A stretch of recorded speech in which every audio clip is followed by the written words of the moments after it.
ಕರ್ತನ ನಾಮಕ್ಕೆ ಸ್ತೋತ್ರವಾಗಲಿ. ಈ ದಿನದಲ್ಲಿ ದೇವರ ಸನ್ನಿಧಾನಕ್ಕೆ ನಾವು ಕೂಡಿ ಬಂದು ನಮ್ಮ ಸೃಷ್ಟಿಕರ್ತನ ದೇವರನ್ನು ಕೊಂಡಾಡುವುದಕ್ಕಾಗಿ ದೇವರ ಮಹಿಮೆ ಪ್ರಭಾವವನ್ನು ತಿಳಿದುಕೊಂಡು ಆತನಿಗೆ ಸ್ತುತಿ ಸ್ತೋತ್ರ ಅರ್ಪಿಸುವುದಕ್ಕೋಸ್ಕರವಾಗಿ ದೇವರು ಕೊಟ್ಟಿರುವಂಥ ಈ ಶ್ರೇಷ್ಠವಾಗಿರುವಂಥ ಸಮಯಕ್ಕಾಗಿ ನಾನು ಕರ್ತನಿಗೆ ಸ್ತೋತ್ರವನ್ನು ಸಲ್ಲಿಸುವರಾಗಿದ್ದೇವೆ. ಈ ವಿಷನ್ ಟಿ ವಿ ಮುಖಾಂತರವಾಗಿ ಮಾಡಲ್ಪಡುವಂಥ ಈ ಸೇವೆಗೋಸ್ಕರವಾಗಿಯೂ ಅನ್ನೋ ಹಿನ್ನೆಲೆಯಲ್ಲಿ ವರ್ಕ್ ಮಾಡುವಂತೆಲ್ಲ ಪ್ರಿಯರಿಗೋಸ್ಕರವಾಗಿ ನಾನು ಕರ್ತನಿಗೆ ಸ್ತೋತ್ರವನ್ನು ಸಲ್ಲಿಸುತ್ತಾ ನಮ್ಮ ಈ ಮಾಧ್ಯಮ ಮುಖಾಂತರವಾಗಿ ದೇವರ ಸಂದೇಶವನ್ನು ಕೇಳುವಂಥ ಎಲ್ಲರಿಗೂ ನಾನು ಕರ್ತನಾದ ಯೇಸು ಕ್ರಿಸ್ತನ ನಾಮದಲ್ಲಿ ಸ್ವಾಗತವನ್ನು ಕೋರುವರಾಗಿದ್ದೇವೆ. ಸ್ವಲ್ಪ ಸಮಯ ದೇವರ ವಾಕ್ಯವನ್ನು ಧ್ಯಾನ ಮಾಡಿಕೊಳ್ಳುವುದಕ್ಕೋಸ್ಕರವಾಗಿ ಲೂಕನ ಸುವಾರ್ತೆ ಅದರ 19ನೇ ಅಧ್ಯಾಯ ಅದರ 1ನೇ ವಾಕ್ಯದಿಂದ 10ನೇ ವಾಕ್ಯ ತನಕ ನಾವು ಓದುವುದಕ್ಕಾಗಿ ಇಷ್ಟಪಡ್ತಾ ಇದೆ. ಲೂಕನ ಸುವಾರ್ತೆ ಅದರ 19ನೇ ಅಧ್ಯಾಯ 1ನೇ ವಾಕ್ಯದಿಂದ 10ನೇ ವಾಕ್ಯವರೆಗೆ ಮಾತ್ರ. ಆತನು ಯೆರಿಕೋ ಊರನ್ನು ಒಕ್ಕು ದಾಟಿ ಹೋಗುತ್ತಿದ್ದನು. ಅಲ್ಲಿ ಜಕ್ಕಾಯನೆಂಬ ಹೆಸರುಳ್ಳ ಮನುಷ್ಯನಿದ್ದನು. ಅವನು ಸುಂಕದ ಗುತ್ತಿಗೆದಾರನು ಮತ್ತು ಐಶ್ವರ್ಯವಂತನು. ಅವನು ಯೇಸು ಎಂಥವನೆಂದು ನೋಡಲು ಅಪೇಕ್ಷಿಸಿದರೂ ತಾನು ಗಿಡ್ಡನಾಗಿದ್ದರಿಂದ ಜನರು ಗುಂಪಿನ ನಿಮಿತ್ತ ನೋಡಲಾರದೆ ಹೋದನು. ಆದ ಕಾರಣ ಆತನ ನೋಡುವುದಕ್ಕಾಗಿ ಮುಂದೆ ಓಡಿ ಹೋಗಿ ಆತನು ಬರುತ್ತಿರುವ ಮಾರ್ಗದಲ್ಲಿದ್ದ ಆಲದ ಮರವನ್ನು ಹತ್ತಿದ್ದನು. ಯೇಸು ಅಲ್ಲಿಗೆ ಬಂದು ಮೇಲಕ್ಕೆ ನೋಡಿ, ಜಕ್ಕಾಯನೇ, ತಟ್ಟನೆ ಇಳಿದು ಬಾ, ನಾನು ಈ ಹೊತ್ತು ನಿನ್ನ ಮನೆಯಲ್ಲಿ ಇಳುಕೊಳ್ಳಬೇಕು ಎಂದು ಅವನಿಗೆ ಹೇಳಲು ಅವನು ತಟ್ಟನೆ ಇಳಿದು ಬಂದು ಆತನನ್ನು ಸಂತೋಷದಿಂದ ಸೇರಿಸಿಕೊಂಡನು. ಇದನ್ನು ನೋಡಿದವರೆಲ್ಲರೂ ಈತನು ಪಾಪಿಯಾಗಿರುವನ ಬಳಿಯಲ್ಲಿ ಇಳುಕೊಳ್ಳುವುದಕ್ಕೆ ಹೋಗಿದ್ದಾನೆ ಎಂದು ಗುಣಗುಟ್ಟಿದರು. ಆದರೆ ಜಕ್ಕಾಯನು ನಿಂತುಕೊಂಡು ಸ್ವಾಮಿ, ನೋಡು, ನನ್ನ ಆಸ್ತಿಯಲ್ಲಿ ಅರ್ಧವನ್ನು ಬಡವರಿಗೆ ಕೊಡುತ್ತೇನೆ, ಮತ್ತು ನಾನು ಅನ್ಯಾಯವಾಗಿ ಯಾರಿಂದಲೂ ಏನಾದರೂ ಎಳಕೊಂಡಿದ್ದೆ ಆದರೆ 4ರಷ್ಟು ಹಿಂದಕ್ಕೆ ಕೊಡುತ್ತೇನೆ ಎಂದು ಹೇಳಿದನು. ಇದನ್ನು ಕೇಳಿ ಯೇಸು, ಈ ಹೊತ್ತು ಈ ಮನೆಗೆ ರಕ್ಷಣೆಯಾಯಿತು, ಇವನು ಸಹ ಅಬ್ರಹಾಮನ ವಂಶಿಕನಲ್ಲವೇ? ಮನುಷ್ಯಕುಮಾರನು ಕೆಟ್ಟು ಹೋಗಿರುವುದನ್ನು ಹುಡುಕಿ ರಕ್ಷಿಸುವುದಕ್ಕೆ ಬಂದನು ಎಂದು ಹೇಳಿದನು. Thank you brother. ಕರ್ತನ ನಾಮಕ್ಕೆ ಸ್ತೋತ್ರವಾಗಲಿ. ನಾವು ಸಾಧಾರಣವಾಗಿ ಈ ಸುವಾರ್ತೆಯ ವಾಕ್ಯಗಳನ್ನು ನಾವು ಅನೇಕ ಸಾರಿ ಓದಿ ಕೇಳಿದವರು, ನಾವು ಅರ್ಥ ಮಾಡಿಕೊಂಡವರು, ಅನೇಕ ಸಾರಿ ದೇವರ ಸಂದೇಶವನ್ನು ಕೂಡ ನಾವು ಚಿಕ್ಕ ಪ್ರಾಯದಿಂದಲೇ ಕೇಳಲ್ಪಡುವಂಥವರಾಗಿದ್ದಾರೆ. ಈ ವಾಕ್ಯದಲ್ಲಿ ಕಾಣಲ್ಪಡುವ ಒಂದು ಸತ್ಯಾಂಶಗಳು. ಇಲ್ಲಿ ಈ ವಾಕ್ಯದಲ್ಲಿ ಕಾಣಲ್ಪಡುವಂಥ ಕೆಲವು ವಿಷಯಗಳನ್ನು ಮಾತ್ರ, ಕೆಲವು 4 ಪಾಯಿಂಟ್ಗಳು ಮಾತ್ರ ನಾನು ಈ ಸಂದರ್ಭದಲ್ಲಿ ನಿಮ್ಮ ಮುಂದೆ ಹೇಳಲಿಕ್ಕಾಗಿ ಇಷ್ಟಪಡ್ತಾ ಇದ್ದೇವೆ. ಇಲ್ಲಿ ಈ ಅಧ್ಯಾಯದಲ್ಲಿ ಕಲಿಯುವಾಗ ಬಹಳ ಪ್ರಾಮುಖ್ಯವಾಗಿರುವ ವ್ಯಕ್ತಿ ಜಕ್ಕಾಯನ ಎಂಬುದಾಗಿರುವ ಮನುಷ್ಯನು. ಜಕ್ಕಾಯನ ವಿಷಯ ನೋಡುವಾಗ ಆತನು ಬಹಳ ಹೈಟ್ ಇಲ್ಲದಿರುವಂಥ, ಅಂದರೆ ಗಿಡ್ಡನಾದ ಮನುಷ್ಯನು. ಆತನಿಗೆ ಎಲ್ಲರ ಹಾಗೆ ಎಲ್ಲವನ್ನು ನೋಡಲಿಕ್ಕೆ ಆಗಲಿ, ಎಲ್ಲರ ಮುಂದೆ ನಿಲ್ಲಲಿಕ್ಕೆ ಆತನಿಂದ ಬಹಳ ಕಷ್ಟಪಡುವ ಒಂದು ವ್ಯಕ್ತಿಯು ಎಂಬುದಾಗಿ ನಾವು ಹಿಂದಿನ ವಾಕ್ಯದಲ್ಲಿ ಕಾಣ್ತಾ ಇದ್ದೇವೆ. ಇಲ್ಲಿ ಬಹಳ ಪ್ರಾಮುಖ್ಯವಾದ ಒಂದು ಕಾರ್ಯ, ಆತನು ತನ್ನ ಜೀವನದಲ್ಲಿ ಆತನು ಹೇಳಿದ ಮಾತು, ಆತನಿಗೆ ಯೇಸು ಎಂದವನೆಂಬುದಾಗಿ ತಿಳಿಯಬೇಕು. ಯೇಸು ಎಂದವನು, ಇದೇ ಆಗಿದೆ. ನಾನು ಈ ಸಂದರ್ಭ ಸ್ವಲ್ಪ ಸಮಯ ನಿಮ್ಮ ಮುಂದೆ ಹೇಳಿಕ್ಕೆ ಇಷ್ಟಪಡುವಂಥ ಈ ವಾಕ್ಯದ ಒಂದು ಭಾಗ. ಯೇಸು ಎಂದವನೆಂಬುದಾಗಿ ಅನೇಕ ವರ್ಷಗಳಿಂದ 2000 ವರ್ಷಗಳಿಂದ ಅನೇಕರು ಹೇಳುವಂಥ ಒಂದು ಪ್ರಶ್ನೆಯಾಗಿದೆ, ಯೇಸು ಎಂದವನು. ಕಾರಣ ಯೇಸು ಯಾರೆಂಬುದಾಗಿ ತಿಳಿದುಕೊಳ್ಳುವುದಕ್ಕೆ ಅನೇಕರು ಈ ದಿನಗಳಲ್ಲಿ ಮುಂದೆ ಬರ್ತಾ ಇದ್ದಾರೆ. ಅದೇ ರೀತಿಯಲ್ಲಿ ಅನೇಕರು ಯೇಸು ಎಂದವನೆಂಬ ತಿಳುಕೊಳ್ಳುವುದಕ್ಕೋಸ್ಕರವಾಗಿ ತುಂಬ ಪ್ರಯತ್ನ ಪಡುವಂಥವರಾಗಿದ್ದಾರೆ. ಆದರೆ ಈ ಜಕ್ಕಾಯನ ಜೀವನದಲ್ಲಿ ಯೇಸು ಎಂದವನು ಎಂಬುದಾಗಿ ತಿಳಿದುಕೊಳ್ಳುವುದಕ್ಕೋಸ್ಕರವಾಗಿ ಆತನು ಮಾಡುವಂಥ ಕೆಲವು ಕಾರ್ಯಗಳಾಗಿದೆ ನಾವು ಕೆಳಗಿನ ವಾಕ್ಯದಲ್ಲಿ ಕಾಣುವಂಥ ಪ್ರಧಾನ ವಿಷಯ. ಹಾಗಿರುವಾಗ ಅದರಲ್ಲಿ 4 ಪಾಯಿಂಟಲ್ಲಿ ನಾನು ಬೇಗ ಅದು ಹೇಳಲಿಕ್ಕೆ ಇಷ್ಟಪಡ್ತಾ ಒಂದನ್ನು ನೋಡುವಾಗ, ನಮ್ಮ ಕರ್ತನ ವಿಷಯವಾಗಿ ನಾವು ತಿಳ್ಕೊಳ್ಳಬೇಕಾಗಿರುವಂಥ 1ನೇ ಅಂಶ, ಆತನು ಎಲ್ಲವನ್ನು ತಿಳಿದುಕೊಳ್ಳದೇವರಾಗಿದ್ದಾನೆ. ಕಾರಣ ಆತನ ಮುಂದೆ ಯಾವುದು ಕೂಡ ಮುಚ್ಚುಮರೆಯಾಗಿಲ್ಲ ಎಂಬುದಾಗಿ ನಾವು ದೇವರ ವಾಕ್ಯದಲ್ಲಿ ನಾವು ಕಾಣ್ತಾ ಇದ್ದೇವೆ. ನಾವು ನೋಡ್ತೇವೆ, ಕೀರ್ತನೆಗಳು 139ನೇ ಕೀರ್ತನೆ ಅದ್ರ 1ನೇ ವಾಕ್ಯ 5ನೇ ವಾಕ್ಯ ತಂಗ ಓದುವಾಗ ನಮ್ಮ ಕರ್ತನು ಏನೆಲ್ಲ ನೋಡ್ತಾನೆ ಎಂಬುದಾಗಿ ನಾವು ಈ ವಾಕ್ಯದಲ್ಲಿ ಕಾಣುವರಾಗಿದ್ದೇವೆ. ನಾವು 139ನೇ ಕೀರ್ತನೆ 1ನೇ ವಾಕ್ಯದ 5ನೇ ವಾಕ್ಯವರೆಗೂ. ಯೆಹೋವನೇ, ನೀನು ನನ್ನನ್ನು ಪರೀಕ್ಷಿಸಿ ತಿಳಿಕೊಂಡಿದ್ದಿ. ಹಾ. ನಾನು ಕೂತುಕೊಳ್ಳುವುದು ಹೇಳುವುದು ನಿನಗೆ ಗೊತ್ತದೆ. ಹಾ. ದೂರದಿಂದಲೇ ನನ್ನ ಆಲೋಚನೆಗಳನ್ನು ಬಲ್ಲವನಾಗಿರುತ್ತಿ. ಹಾ. ನಾನು ನಡೆಯುವುದನ್ನು ಮಲಗುವುದನ್ನು ಶೋಧಿಸಿ ಗ್ರಹಿಸಿಕೊಳ್ಳುತ್ತಿ. ನನ್ನ ನಡತೆಯೆಲ್ಲ ನಿನಗೆ ಗೋಚರವಾಗಿದೆ. ಯೆಹೋವನೇ, ನನ್ನ ನಾಲಿಗೆ ಮಾತುಗಳಲ್ಲಿ ನೀನು ಅರಿಯದ ಇರುವಂಥದ್ದು ಒಂದೂ ಇಲ್ಲ. ಸುತ್ತಲೂ ನನ್ನನ್ನು ಆವರಿಸಿ ನಿನ್ನ ಕೈಯನ್ನು ನನ್ನ ಮೇಲೆ ಇಟ್ಟಿದ್ದಿ. ಇಲ್ಲಿ ನೋಡುವಾಗ ಇಲ್ಲಿ ಕೀರ್ತನೆಯಲ್ಲಿ ಓದುವಂತ ವೇಳೆಯಲ್ಲಿ ಕಾಣುವಂತ ಪ್ರಧಾನ ವಿಷಯ, ನಮ್ಮ ಕರ್ತನು ಎಲ್ಲವನ್ನು ತಿಳಿದುಕೊಳ್ಳುವವನಾಗಿದ್ದಾನೆ. ಕಾರಣ ಆತನ ಮುಂದೆ ಯಾವುದು ಕೂಡ ಮುಚ್ಚುಮರೆಯಾಗಿಲ್ಲ ಎಂಬುದಾಗಿ ಈ ವಾಕ್ಯದಲ್ಲಿ ನಾವು ಕಾಣುವರಾಗಿದ್ದೇವೆ. ನೋಡುವಾಗ ನಾವು ನಡೆಯುವಂಥದ್ದು, ನಿಂತುಕೊಳ್ಳುವಂಥದ್ದು, ನಾವು ಕೂತುಕೊಳ್ಳುವಂಥದ್ದು, ನಮ್ಮ ಆಲೋಚನೆ, ಹಾಗೆ ವಿವಿಧ ವಿಷಯಗಳನ್ನ ನಾವು 139ನೇ ಕೀರ್ತನೆಯಲ್ಲಿ ನಾವು ಕಾಣುವರಾಗಿದ್ದೇವೆ. ನನ್ನ ಪ್ರಿಯರೇ, ನಮ್ಮ ಕರ್ತನ ಮುಂದೆ ಆತನ ದೃಷ್ಟಿಗೆ ಯಾವುದು ಕೂಡ ಮರೆಯಾಗಿರುವುದಿಲ್ಲ ಎಂಬುದಾಗಿ ನಾವು ದೇವರ ವಾಕ್ಯದಲ್ಲಿ ಕಾಣುವರಾಗಿದ್ದೇವೆ. ಹಾಗಾದ್ರೆ ನಮ್ಮ ಜೀವನದಲ್ಲಿ ನಾವು ಏನೇ ಕರ್ತನ ಮುಂದೆ ಮರೆ ಮಾಡಲಿಕ್ಕೆ ಆದರೂ ಕೂಡ, ನಾವು ಯೋಜನೆ ಮಾಡಿದ್ರು ಕೂಡ ಆಗುವುದಿಲ್ಲ. ಕಾರಣ ನಮ್ಮ ಕರ್ತನು, ಆತನು ಸದಾಕಾಲ ತನ್ನ ಮಕ್ಕಳನ್ನ ಆತನು ನೋಡುವಂತವನಾಗಿದ್ದಾನೆ ಎಂಬುದಾಗಿ ನಾವು ಈ ವಾಕ್ಯದಲ್ಲಿ ನಾವು ಕಾಣ್ತಾ ಇದ್ದೇವೆ. ಹಾಗಾದ್ರೆ ಜಕ್ಕಾಯ ಎಂದ ಮನುಷ್ಯನಿಗೆ ಯೇಸು ಎಂದವನೆಂಬುದಾಗಿರುವಂತ ಯೋಜನೆಯು ಆತನಲ್ಲಿ ಬಂದು, ಎಲ್ಲರೂ ತುಂಬ ಪುರುಷಾರ ಇರುವ ಕಾರಣ ಅವರಿಗೆ ನೋಡ್ಲಿಕ್ಕೆ ಆಗಲಿಲ್ಲ. ಆತನ ಅದಕ್ಕೋಸ್ಕರವಾಗಿ ತುಂಬ ದೂರ ಓಡಿ, ಆತನ ಪ್ರಯಾಣ ಓಡಿ ಆತನೊಂದು ಮರವನ್ನು ಹತ್ತಿ ಆ ಮರದಲ್ಲಿ ಕೂತಿರುವಂತ ಒಂದು ಅನುಭವ ನಾವು ಹಿಂದಿನ ವಾಕ್ಯದಲ್ಲಿ ಕಾಣುವರಾಗಿದ್ದೇವೆ. ಹಾಗಾದ್ರೆ ನಮ್ಮ ಕರ್ತನು ಎಲ್ಲವನ್ನು ತಿಳಿಯುವ ಆತನಾಗಿದ್ದಾನೆ. ಇನ್ನೊಂದು ವಾಕ್ಯನೂ ಕೂಡ ಅದಕ್ಕೆ ಸಮಾನವಾಗಿ ಓದ್ಕೊಳ್ಳೋಣ. ಇಬ್ರಿಯ ಪತ್ರಿಕೆ ಅದಕ್ಕೆ 4ನೇ ಅಧ್ಯಾಯ ಅದರ 13ನೇ ವಾಕ್ಯವನ್ನು ಕೂಡ ಓದುವಾಗ ನಾವೊಂದು ಪ್ರಧಾನವಾದ ವಿಷಯ ಕಾಣ್ತೇವೆ. ಕಾರಣ ಆತನ ಕಣ್ಣಿಗೆ ಯಾವುದು ಮರೆಯಾಗಿರುವುದಿಲ್ಲ ಎಂಬುದಾಗಿರುವ ಒಂದು ವಿಷಯದಲ್ಲಿ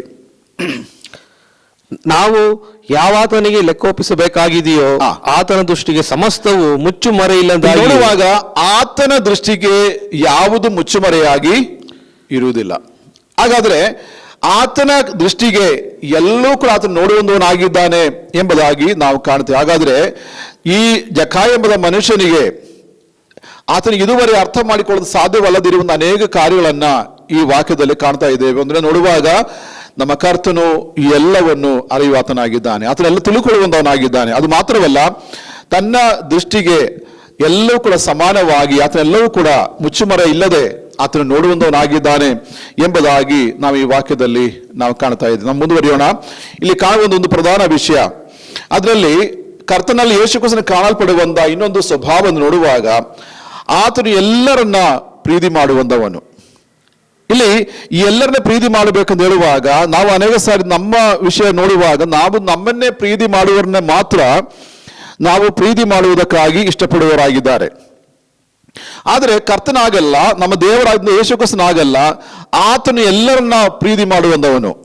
ಆತನಿಗೆ ಪಾಪಿ ಎಂಬುದಾಗಿಲ್ಲ, ಒಳ್ಳೆಯರೆಂಬುದಾಗಿಲ್ಲ, ಎಲ್ಲರೂ ಆತನಿಗೆ ಇಷ್ಟವಾಗಿರುವಂತರೆಂಬುದಾಗಿ ನಾವು ಕಾಣುತ್ತೇವೆ. ಅದು ಮಾತ್ರವಲ್ಲ, ನಮ್ಮ ಕರ್ತನಾಗಿರುವಂತಹ ಯೇಸುಕ್ರಿಸ್ತನು ಎಲ್ಲರನ್ನ ಪ್ರೀತಿ ಮಾಡುವಂತವನು ಆಗಿರುವಾಗ ಈ ಲೋಕದಲ್ಲಿ ಅಂದ ಒಂದು ದೇವರು ಈ ಲೋಕದಲ್ಲಿ ಇಲ್ಲವೇ ಇಲ್ಲ. ಕಾರಣ ಎಲ್ಲರನ್ನ ಪ್ರೀತಿ ಮಾಡುವಂತವರು ಆಗಿರುವಾಗ ನಮ್ಮ ಕರ್ತನಾದ ಯೇಸುಕ್ರಿಸ್ತನು 2000 ವರ್ಷಗಳ ಹಿಂದೆ ಈ ಭೂಮಿಗೆ ಇಳಿದು ಬರಲಿಕ್ಕೆ ಪ್ರಧಾನ ಕಾರಣ ಈ ಪಾಪಿಗಳಾಗಿರುವಂತ ಮಾನವರನ್ನ ಹುಡುಕಿ ಅವರನ್ನ ರಕ್ಷಿಸೋದಕ್ಕೋಸ್ಕರವಾಗಿ ಆತನು ಸ್ವರ್ಗದಲ್ಲಿ ಕಾಣಲ್ಪಡುವಂತ ಎಲ್ಲ ಸೌಭಾಗ್ಯವನ್ನು ಪರಿಪೂರ್ಣವಾಗಿ ತ್ಯಜಿಸಿ ಮಾನವನ ರೂಪವನ್ನು ತಾಳಿ ಆತನು ಈ ಲೋಕಕ್ಕೆ ಬಂದಿರುವಂತ ಏಕ ದೇವರು ಆಗಿರುವಾಗ ಆ ಕರ್ತನು ಎಲ್ಲರನ್ನ ಪ್ರೀತಿ ಮಾಡ್ತಾರೆ. ಅನೇಕ ಸಾರಿ ನಾವು ನಮ್ಮ ವಿಷಯವಾಗಿ ಹೇಳ್ತೇವೆ, ನಾನು ಪಾಪಿ ಅಲ್ಲ, ನನ್ನಲ್ಲಿ ಪಾಪವಿಲ್ಲ, ನನ್ನಲ್ಲಿ ಪಾಪದ ಸ್ವಭಾವ ಇಲ್ಲ ಎಂಬುದಾಗಿ ಅನೇಕ ಸಾರಿ ನಮ್ಮನ್ನೇ ನಾವು ಕೊಚ್ಚಿಕೊಳ್ಳುವವರಾಗಿದ್ದಾರೆ. ಆದರೆ ದೇವರ ವಾಕ್ಯ ಹೇಳ್ತದೆ, ರೋಮಪತ್ರಿಕೆ ಓದುವಾಗ ಎಲ್ಲರೂ ಪಾಪ ಮಾಡಿ ದೇವರ ಮಹಿಮೆಯನ್ನು ಹೊಂದದೆ ಹೋಗಿದ್ದಾರೆ ಎಂಬುದಾಗಿ ನಾವು ಸತ್ಯವೇದವನ್ನು ಕಲಿಯುವವರಾಗಿದ್ದೇವೆ. ಹಾಗಾದ್ರೆ ಎಲ್ಲರೂ ಪಾಪ ಮಾಡಿ ಅಂದ್ರೆ ಈ ಲೋಕದಲ್ಲಿ ಒಳ್ಳೆಯರೆಂಬುದಾಗಿ ಹೇಳಲಿಕ್ಕೆ ಯಾರೂ ಇಲ್ಲ. ಆದಾಮಿನ ಕಾಲದಿಂದ, ಆದಾಮಿನ ಪಾಪದಿಂದ ಆತನ ಮಕ್ಕಳಾದ ನಾವುಗಳು, ಆತನ ಮೊಮ್ಮಕ್ಕಳಾದ ನಾವುಗಳು ಪಾಪಿಗಳಾಗಿ ದೋಷಿಗಳಾಗಿ ದೇವರ ಮುಂದೆ ಅವಿಧೇಯರಾಗಿ ನಡೆಯುವಂತ ಜನರಾಗಿದ್ದಾರೆ ಎಂಬುದಾಗಿ ಸತ್ಯವು ಬಹಳ ವ್ಯಕ್ತವಾಗಿ ನಮಗೆ ತಿಳಿಸುವಂತ ಒಂದು ಕಾರ್ಯ ಆಗಿರುವಾಗ ಈ ಸತ್ಯವೇದ ವಿಷಯ ನೋಡುವಾಗ ಆತನ ಪಾಪಿಗಳಾಗಿರೋ ನಮ್ಮನ್ನ ರಕ್ಷಿಸೋದಕ್ಕೋಸ್ಕರವಾಗಿ, ನಮ್ಮನ್ನ ಪರಲೋಕ ರಾಜ್ಯ ನಮಗೆ ಕೊಡುವುದಕ್ಕೋಸ್ಕರವಾಗಿ ಆ ಕರ್ತನಾದ ಯೇಸು ಕ್ರಿಸ್ತನು ಈ ಲೋಕಕ್ಕೆ ಬಂದನು ಎಂಬುದಾಗಿ ನಾವು ಕಾಣ್ತಾ ಇದ್ದೇವೆ. ಹಾಗಾದ್ರೆ ಇಲ್ಲಿ ಎರಡನೆಯ ಒಂದು ಸ್ವಭಾವ ಕಾಣುವಂಥದ್ದು, ಆತನು ಎಲ್ಲರನ್ನ ಪ್ರೀತಿ ಮಾಡುವಂತವನು. ಹಾಗಾದ್ರೆ ಈ ಜಕಾಯನ ಜೀವನದಲ್ಲಿ ಯೇಸು ಎಂದವನೆಂಬುದಾಗಿ ತಿಳ್ಕೊಳ್ಳುವುದಕ್ಕೋಸ್ಕರವಾಗಿ ಪ್ರಯತ್ನ ಪಟ್ಟಿರುವಂತಹ ಈ ಜಕಾಯನ ಜೀವನದಲ್ಲಿ ಆತ ಒಂದನೇ ಕಾಣುವ ಕಾರ್ಯ, ಆ ಕರ್ತನು ಎಲ್ಲರನ್ನ ತಿಳಿದುಕೊಳ್ಳುವಂತವನಾಗಿದ್ದಾನೆ. ಎರಡನೇ ವಿಷಯ, ಆತನೆಲ್ಲರನ್ನ ಪ್ರೀತಿ ಮಾಡುವಂತವನು. ಹಾಗೆ ನನ್ನ ಪ್ರಿಯರೇ, ನಮ್ಮ ದೇವರು ಎಲ್ಲರನ್ನ ಪ್ರೀತಿ ಮಾಡ್ತಾರೆ. ನನ್ನ ಈ ಮಾತುಗಳನ್ನ, ದೇವರ ವಾಕ್ಯವನ್ನ ಕೇಳುವಂತ ಪ್ರತಿಯೊಂದು ಜನರು ಅರ್ಥ ಮಾಡಿಕೊಳ್ಳಬೇಕಾದ ಕಾರ್ಯ, ನಮ್ಮ ದೇವರು ಆತನಿಗೆ ವ್ಯತ್ಯಾಸವಿಲ್ಲದೆ ಎಲ್ಲರನ್ನ ಪ್ರೀತಿ ಮಾಡುವಂತವನು. ಆತನು ನಮ್ಮನ್ನು ಮಾತ್ರವಲ್ಲ, ನನ್ನ ಕುಟುಂಬದವರು ಮಾತ್ರವಲ್ಲ, ಈ ಲೋಕದಲ್ಲಿ ಕಾಣಪಡುವಂತ ಪ್ರತಿಯೊಂದು ಜನರನ್ನ ಆತನು ಪ್ರೀತಿ ಮಾಡುವನು. ಒಳ್ಳೆಯವರನ್ನ ಕೆಟ್ಟವರನ್ನ ಪ್ರೀತಿ ಮಾಡುವಂತವನಾಗಿದ್ದಾನೆ ಎಂಬುದಾಗಿ ನಾವು ಕಾಣ್ತಾ ಇದ್ದೇವೆ. ಹಾಗಾದ್ರೆ ಇಲ್ಲಿ ನೋಡ್ತೇವೆ, ಅದು ಬಹಳ ಪ್ರಾಮುಖ್ಯವಾದ ಒಂದು ಕಾರ್ಯ. ಇಲ್ಲಿ ಈ ವಾಕ್ಯದಲ್ಲಿ ನೋಡ್ತೇವೆ ಒಂದು ಪ್ರಧಾನ ವಿಷಯ. ಈ 19ನೇ ಪ್ರಾರಂಭ ವಾಕ್ಯವನ್ನು ಓದುವಾಗ ಯೇಸು ಕ್ರಿಸ್ತನ ಈ ಜಕಾಯನೆಂಬ ಮನುಷ್ಯನು ವಿಷಯವನ್ನು ಕಲಿಯುವಾಗ 19ರ 1ನೇ ವಾಕ್ಯ ನೋಡುವಾಗ ಇಲ್ಲಿ ಜಕಾಯನೆಂಬ ಮನುಷ್ಯನು ಆತನ ಯೆರಿಕೋವಿನಲ್ಲಿ ವಾಸವಾಗಿರುವಂತವನು. ನಾವು ಸುವಾರ್ತೆ ಓದುವಾಗ ಯೆರಿಕೋವಿನ ಅನುಭವ ಏನೆಂಬುದಾಗಿ ನಾವು ಈ ಸುವಾರ್ತೆಯಲ್ಲಿ ಕಾಣುವಾಗ, ಯೆರಿಕೋವಿನಿಂದ ಆ ಪ್ರಯಾಣ ಮಾಡುವಂತ, ಯೆರೂಸಲೇಮಿನಿಂದ ಯೆರಿಕೋವಿಗೆ ಪ್ರಯಾಣ ಮಾಡುವಂತ ಮನುಷ್ಯನಿಗೆ ಆಗಿರುವ ದೊಡ್ಡ ಘಟನೆಯನ್ನು ನಾವು ದೇವರ ವಾಕ್ಯದಲ್ಲಿ ಕಾಣುತ್ತಾ ಇದ್ದೇವೆ. ಅವನನ್ನ ಸುಲಿಗೆ ಮಾಡಿ, ಅವನಿಗೆ ಅರಜೀವ ಮಾಡಿ, ಅವನಿಗೆ ಒಡೆದು, ಅವನಿಗೆ ಅನೇಕ ವಿಧವಾದ ಕಷ್ಟ ಕೊಟ್ಟು, ಅವನಲ್ಲಿರುವಂತ ಎಲ್ಲ ಹಣಗಳ ಬಾಚಿಕೊಂಡು ಹೋಗುವಂತ ಒಂದು ಜನರಿರುವಂತ ಸ್ಥಳವಾಗಿದೆ ಯೆರಿಕೋ. ಹಾಗಾದ್ರೆ ಆ ಯೇಸು ಕ್ರಿಸ್ತನು ಜಕಾಯನ ಹುಡುಕಿಕೊಂಡು ಅದೇ ಸ್ಥಳಕ್ಕೆ ಇಳಿದು ಬಂದನು. ಕಾರಣ, ಪಾಪಿಗಳಾಗಿರುವಂತ ನಮ್ಮನ್ನ ರಕ್ಷಿಸಬೇಕಾದರೆ ಕರ್ತನು, ಆ ಸ್ವರ್ಗದಲ್ಲಿರುವಂತ ದೇವರು ಮನುಷ್ಯನ ಆ ರೂಪವನ್ನು ತಾಳಲೇಬೇಕಾಗಿತ್ತು. ಆತನ ಲೋಕಕ್ಕೆ ಬರಲೇಬೇಕಾಗಿತ್ತು. ಆತನ ಲೋಕಕ್ಕೆ ಬಂದು ಮಾನವರಾಗಿರುವಂತ ನಮ್ಮನ್ನ ರಕ್ಷಿಸೋದಕ್ಕೋಸ್ಕರವಾಗಿ ಮನುಷ್ಯನ ರೂಪವನ್ನು ತಾಳಿದೆಂಬುದಾಗಿ ನಾವು ಕಾಣುತ್ತೇವೆ. ಈ ದಿನಗಳಲ್ಲಿ, ಕ್ರಿಸ್ಮಸ್ ದಿನಗಳ ಹತ್ರ ಬರುವ ದಿನಗಳಲ್ಲಿ ನಾವೆಲ್ಲರೂ ಕೂಡ ಕ್ರಿಸ್ಮಸ್ ಆ ದಿನಗಳ ಆಚರಣೆ ಮಾಡುವಂತವರು. ಅದೇ ರೀತಿಯಲ್ಲಿ ನಾವು ಆ ದಿನಗಳಲ್ಲಿ ಯೇಸು ಕ್ರಿಸ್ತನ ಹುಟ್ಟುವ ಆ ಸಮಯಗಳನ್ನ ಕ್ರಿಸ್ಮಸ್ ಎಂಬುದಾಗಿ ನಾವೆಲ್ಲರೂ ಕೂಡ ಬಹಳ ಗಂಭೀರವಾಗಿ, ಆರ್ಭಾಟವಾಗಿ ನಾವು ಮಾಡುವಂತ ಒಂದು ಹಬ್ಬ ಆಗಿದೆ. ಆದರೆ ಒಂದು ವಿಷಯ ನಾವು ಅರ್ಥ ಮಾಡಿಕೊಳ್ಳಬೇಕು, ಕರ್ತನಾಗಿರುವಂತ ಯೇಸು ಕ್ರಿಸ್ತನು ಮಾನವನ ರೂಪವನ್ನು ತಾಳಬೇಕಾಗಿರುವ ಪ್ರಧಾನ ವಿಷಯ. ಅಲ್ಲಿ ಆ ಜಕಾಯನ ಮನುಷ್ಯನ ಯೆರಿಕೋವಿನಲ್ಲಿ ಇದ್ದಂತ ಮನುಷ್ಯನನ್ನ ರಕ್ಷಿಸಬೇಕಾದ್ರೆ ಆ ಯೇಸು ಕ್ರಿಸ್ತನ ಯೆರಿಕೋವಿಗೆ ಬರಲೇಬೇಕಾಗಿತ್ತು. ಅದೇ ರೀತಿಯಲ್ಲಿ ಈ ಭೂಮಿಯಲ್ಲಿ ವಾಸವಾಗಿರುವ ನಮ್ಮನ್ನ ರಕ್ಷಿಸಬೇಕಾದ್ರೆ ಆ ಕರ್ತನಾದ ಯೇಸು ಕ್ರಿಸ್ತನು ಈ ಭೂಮಿಗೆ ಇಳಿದು ಬರಲೇಬೇಕು. ನನ್ನ ಪ್ರಿಯರೇ, ನಮ್ಮ ಕರ್ತನು ನಮಗೋಸ್ಕರವಾಗಿ, ನಮ್ಮ ಕುಟುಂಬಕ್ಕೋಸ್ಕರವಾಗಿ, ನಮ್ಮ ಜನರಿಗೋಸ್ಕರವಾಗಿ ನಮ್ಮನ್ನು ಈ ಭೂಮಿಯಲ್ಲಿ ಕಾಣಲ್ಪಡುವ ಒಂದು ಎಲ್ಲ ಗುಲ ಗೋತ್ರ ಭಾಷೆ ವ್ಯತ್ಯಾಸವಿಲ್ಲದೆ ಆತ ಎಲ್ಲರನ್ನ ಪ್ರೀತಿ ಮಾಡಿ ಈ ಲೋಕಕ್ಕೆ 2000 ವರ್ಷಗಳ ಹಿಂದೆ ಬಂದವನಾಗಿದ್ದಾನೆ ಎಂಬುದಾಗಿ ನಾವು ಸತ್ಯದಲ್ಲಿ ಕಾಣುವರಾಗಿದ್ದೇವೆ. ಹಾಗಾದ್ರೆ ಒಂದನೇ ವಿಷಯ ನಾವು ಕಾಣ್ತೇವೆ, ಕರ್ತನು ಎಲ್ಲವನ್ನ ತಿಳಿಯುವ ದೇವರಾಗಿದ್ದಾನೆ, ಎಲ್ಲದಾಗಿ ಎಲ್ಲರನ್ನ ಆತನು ಪ್ರೀತಿ ಮಾಡುವ ದೇವರಾಗಿದ್ದಾನೆ ಎಂಬುದಾಗಿ ನಾವು ಕಾಣ್ತೇವೆ. ಮೂರನೇ ಭಾಗದ ಬರೋಣ. ಈ ಮೂರನೇ ಭಾಗ ಬರುವಾಗ ಕಾಣುವಂಥದ್ದು, ಆತನು ಎಲ್ಲರನ್ನ ಆತನ ಹೋಲಿಕೆಗೆ ಸರಿಯಾಗಿ ನಮಗೆ ಇನ್ನೊಂದು ಸ್ವಭಾವವನ್ನು ಕೊಡುವ ಆತನಾಗಿದ್ದಾನೆ ಎಂಬುದಾಗಿ ನಾವು ಕಾಣ್ತೇವೆ. ಅದರಿಂದ 8ನೇ ವಾಕ್ಯವನ್ನ, ಲೂಕನ ಸುವಾರ್ತೆ 19ನೇ 8ನೇ ವಾಕ್ಯವನ್ನು ಕೂಡ ಈ ಸಂದರ್ಭದಲ್ಲಿ ನಾನು ಓದಲಿಕ್ಕೆ ಇಷ್ಟಪಡ್ತಾ ಇದೆ. 8ನೇ ವಾಕ್ಯ. ಅಲ್ಲಿ ಜಕಾಯನೆಂಬ ಹೆಸರುಳ್ಳ ಮನುಷ್ಯನಿದ್ದನು. ಅವನು ಸುಂಕದ ಗುತ್ತಿಗೆದಾರನು ಮತ್ತು ಐಶ್ವರ್ಯವಂತನು. ಅವನು ಯೇಸು ಎಂತವನೆಂದು ನೋಡಲು ಅಪೇಕ್ಷಿಸಿದರು. ತಾನು ಗಿಡ್ಡನಾಗಿದ್ದನು, ಜನರ ಗುಂಪಿನ ನಿಮಿತ್ತ ನೋಡಲಾರದೆ ಹೋದನು. ಆದರೆ ಜಕಾಯನು ನಿಂತುಕೊಂಡು ಸ್ವಾಮಿಗೆ, ಸ್ವಾಮಿ ನೋಡು, ನನ್ನ ಆಸ್ತಿಯಲ್ಲಿ ಅರ್ಧವನ್ನು ಬಡವರಿಗೆ ಕೊಡುತ್ತೇನೆ, ಮತ್ತು ನಾನು ಅನ್ಯಾಯವಾಗಿ ಯಾರಿಂದ ಏನಾದರೂ ಎಳಕೊಂಡದ್ದೇ ಆದರೆ 4ರಷ್ಟು ಹಿಂದಕ್ಕೆ ಕೊಡುತ್ತೇನೆ ಎಂದು ಹೇಳಿದನು. ಇಲ್ಲಿ ನೋಡುವಾಗ ಜಕಾಯನ ಬಳಿಯಲ್ಲಿ ಯೇಸು ಕ್ರಿಸ್ತನು ಬಂದು ಮಾತನಾಡುವಾಗ, ನೀವು ಪಾಪಿ ಎಂಬುದಾಗಿ ಯೇಸು ಕ್ರಿಸ್ತನು ಒಂದು ಮಾತು ಅವನಿಗೆ ಹೇಳಲಿಲ್ಲ. ಆದ್ರೆ ನೀನು ಪಾಪಿ ಎಂಬುದಾಗಿ, ನಿನ್ನಲ್ಲಿ ಪಾಪ ಇದೆ ಎಂಬುದಾಗಿ, ನೀ ತಪ್ಪುಗಾರನೆಂಬುದಾಗಿ, ನೀನು ಮೋಸಗಾರನೆಂಬುದಾಗಿ ಒಂದು ಮಾತು ಯೇಸು ಕ್ರಿಸ್ತನು ಜಕಾಯನ ಹೇಳಲಿಲ್ಲ. ಆದ್ರೆ ಈ 8ನೇ ವಾಕ್ಯದಲ್ಲಿ ನೋಡುವಾಗ ಬಹಳ ಪ್ರಾಮುಖ್ಯವಾದ ಒಂದು ಕಾರ್ಯ, ಜಕಾಯ ನಿಂತುಕೊಂಡು, ದೇವರೇ, ಕರ್ತನೆ, ಯೇಸುವೆ, ನಾನು ಅನೇಕ ತಪ್ಪುಗಳನ್ನು ಮಾಡಿದ್ದೇನೆ. ಒಬ್ಬನು ಆ ಯೇಸು ಕ್ರಿಸ್ತನ ಬಳಿಗೆ ಬಂದಂತ ಈ ಮನುಷ್ಯನಿಗೆ ಇದ್ದಕ್ಕಿದ್ದ ಹಾಗೆ ಆತನ ಬದಲಾವಣೆಯನ್ನ ಆಯಿತು ಎಂಬುದಾಗಿ ನಾವು ಕಾಣುತ್ತೇವೆ. ಅನೇಕ ನೋಡಿ, ಇದರಲ್ಲಿ ನಾವೆಲ್ಲ ಸೇವೆ ಮಾಡುವಂತ ಸ್ಥಳದಲ್ಲಿ ಕುಡಿಕೆತನದಲ್ಲಿ ಜೀವನ ಮಾಡುವಂತವರು, ಅನ್ಯಾಯವಾಗಿ ಜೀವನ ಮಾಡುವಂತ ಅನೇಕ ಜನರನ್ನ ಒಡೆದು ಅವರಿಗೆ ಸುಲಿಗೆ ಮಾಡಿ ಜೀವನ ಮಾಡುವಂತವರು ಅನೇಕರು ಈ ದಿನಗಳಲ್ಲಿ ಕರ್ತನಾದ ಯೇಸು ಕ್ರಿಸ್ತನನ್ನ ಅಂಗೀಕಾರ ಮಾಡಿಕೊಳ್ತಾ ಇದ್ದಾರೆ. ಆಗಿರುವಾಗ ಅದಕ್ಕೆ ಪ್ರಧಾನ ವಿಷಯ, ಆ ವ್ಯಕ್ತಿ ಯೇಸು ಕ್ರಿಸ್ತನ ಬಳಿಗೆ ಬಂದಾಗ ಅವನಲ್ಲಿ ವ್ಯತ್ಯಾಸಗಳು ಕಾಣ್ತಾ ಇದೆ. ಅವನ ಜೀವನದಲ್ಲಿ ಅವನ ಜೀವನ ತುಂಬ ಬದಲಾವಣೆಗಳನ್ನ ದೇವರನ್ನು ಕೊಡ್ತಾ ಇದ್ದಾರೆ. ಅನೇಕ ರೀತಿಯಲ್ಲಿ ಅನ್ಯಾಯವಾಗಿ ಜೀವಿಸುವಂತ ಅನೇಕರು ಅವರ ಪಾಪ ಸ್ವಭಾವದಿಂದ ಬಿಡುಗಡೆ ಹೊಂದಿ ಅವರ ತಪ್ಪುಗಳನ್ನು ಅರಿವು ಮಾಡಿಕೊಂಡು ಅವರು ದೇವರ ಮಕ್ಕಳಾಗಿ ದೇವರ ಸಭೆಗೆ ಅವರ ಅಂಗವಾಗುವಂತ ಸ್ಥಿತಿಯು ನಾವು ಕರ್ನಾಟಕದಲ್ಲಿ ಕಾಣುವರಾಗಿದ್ದೇವೆ.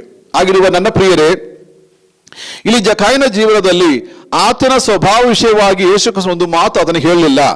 ಆದರೆ ಆತನ ಜೀವನದಲ್ಲಿ ಬಹಳ ಪ್ರಾಮುಖ್ಯವಾದ ಒಂದು ಕಾರ್ಯ, ಆ 8ನೇ ವಾಕ್ಯ ನೋಡುವಾಗ ಜಕಾಯ ನಿಂತುಕೊಂಡು, ಕರ್ತನೇ, ನಾನು ಅನೇಕರನ್ನ ಮೋಸ ಮಾಡಿದ್ದೇನೆ, ಆದ್ರೆ ನಾನು ಡಬಲ್ ಕೊಡ್ತೇನೆ ಅಂತ ಹೇಳಲಿಲ್ಲ. ಆತನು 4ರಷ್ಟು ವಾಪಸ್ ಕೊಡ್ಲಿಕ್ಕೆ ನಾನು ರೆಡಿ ಇದ್ದೇನೆ. ಆಗಿರುವಾಗ ನಾನು ಅನ್ಯಾಯವಾಗಿ ಮಾಡಿಕೊಂಡಿರುವಂತ ಎಲ್ಲಾ ವಸ್ತುಗಳನ್ನ ನಾನು ವಾಪಸ್ ಕೊಡುವುದಕ್ಕೆ ನಾನು ರೆಡಿ ಇದ್ದೇನೆ.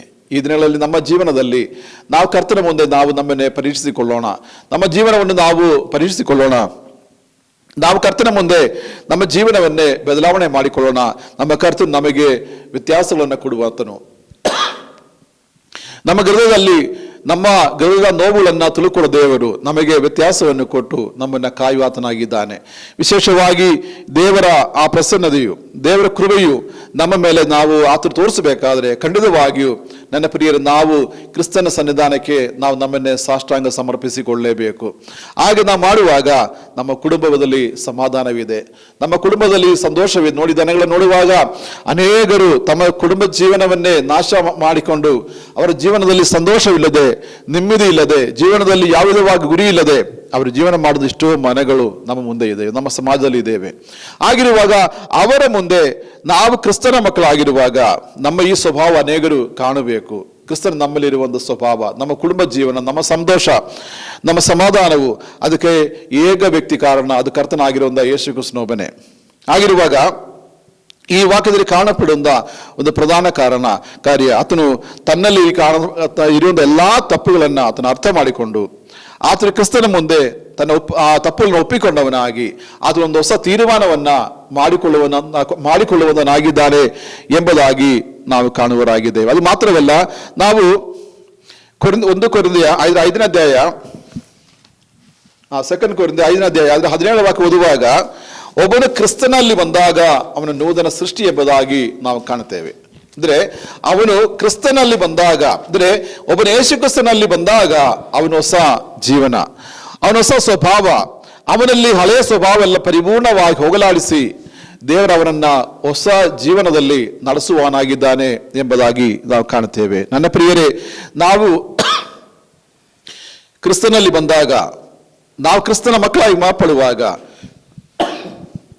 ನಮ್ಮ ಜೀವನದಲ್ಲಿ ದೇವರು ದೊಡ್ಡ ಬದಲಾವಣೆಯನ್ನು ಕೊಡ್ತಾನೆ.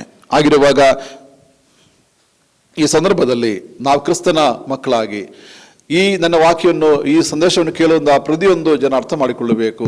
ನಾವು ಕ್ರಿಸ್ತನಿಗೆ ನಾವು ಸಮಾನರಾಗಿ ನಮ್ಮನ್ನು ವಿಧೇಯರಾಗಿ ಮಾಡಿಕೊಳ್ಳೋಣ. ಅದು ಮಾತ್ರವಲ್ಲ, ಆ ಕ್ರಿಸ್ತನ ಸ್ವಭಾವ ನಮ್ಮಲ್ಲಿ ಧರಿಸಿಕೊಂಡವರಾಗಿ ನಮ್ಮ ಜೀವನದಲ್ಲಿ ಒಂದು ಹೊಸ ರೂಪಾಂತರ ಹೊಂದಿದವರಾಗಿ, ನಾವು ಹೊಸ ಅನುಭವವುಳ್ಳವರಾಗಿ, ಹೊಸದಾಗಿ ನಮ್ಮ ಜೀವನದಲ್ಲಿ ಗುರಿಯುಳ್ಳವರಾಗಿ ಆ ಕ್ರಿಸ್ತನನ್ನೇ ನಾವು ಹಿಂಬಾಲಿಸುವುದಕ್ಕೆ ದೇವರು ನಿಮಗೆ ಸಹಾಯ ಮಾಡಲಿ.